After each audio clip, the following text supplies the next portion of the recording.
Sénégal, vers une extradition de l'ex-président, un mandat d'arrêt contre Macky Sall est en cours. L'actualité politique et sociale en Afrique et dans le monde, c'est avec nous. Bonjour chers abonnés et bienvenue au survol de l'actualité du 23 mai 2024 sur Lomé Actu. Au Togo, la Cour suprême a rejeté tous les recours déposés par l'opposition concernant les élections régionales du 29 avril 2024.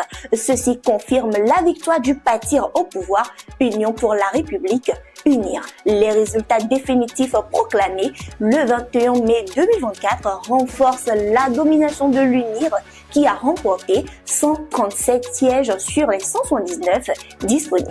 Cette décision marque une étape importante dans la consolidation au pouvoir de l'UNIR malgré les protestations et accusations de fraude de la part de l'opposition.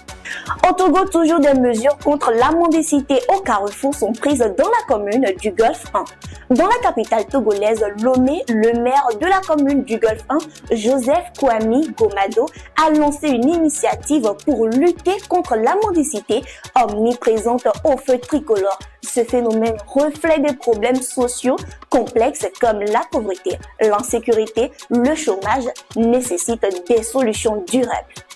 En effet, les autorités locales prévoient de créer des centres d'accueil pour les personnes en situation de mendicité et de renforcer les programmes de formation professionnelle. Ceci permettra de leur offrir des opportunités économiques et réduire ainsi la dépendance à la mendicité.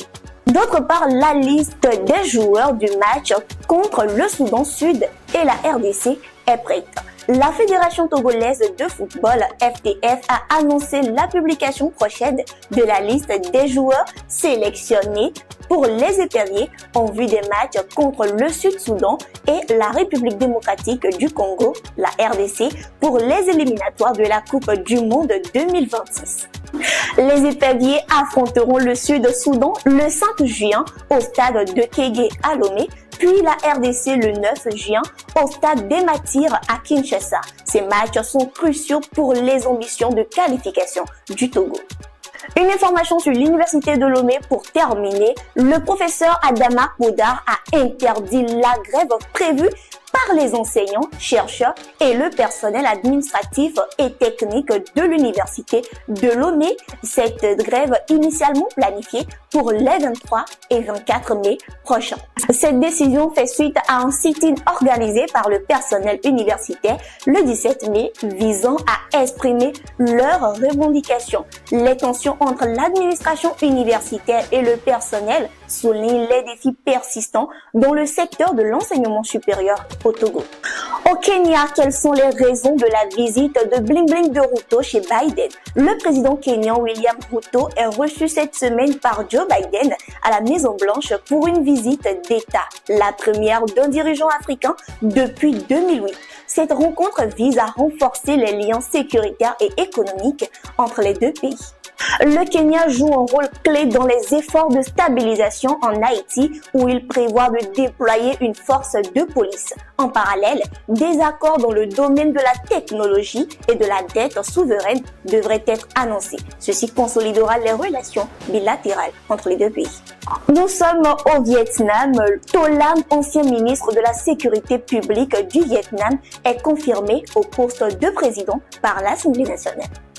Sa nomination fait suite à une vaste purge anticorruption qui a conduit à la démission de son prédécesseur, suscite des inquiétudes quant à l'avenir des droits humains dans le pays. Les observateurs craignent une intensification de la répression politique sous son mandat.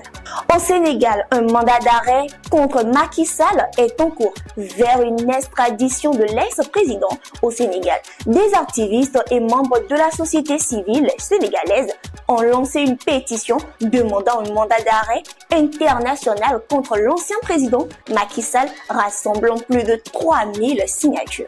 Les initiateurs de cette démarche appellent les nouvelles autorités sénégalaises à rapatrier Macky Sall et le traduire en justice pour des actes supposés d'oppression et de mépris envers les citoyens durant son mandat. Cette initiative reflète les tensions politiques et les divisions persistantes au Sénégal. C'est Farida Gbinola sur Lomé Actu. Restez connectés et surtout n'oubliez pas de laisser vos avis dans les commentaires. Lomé Actu.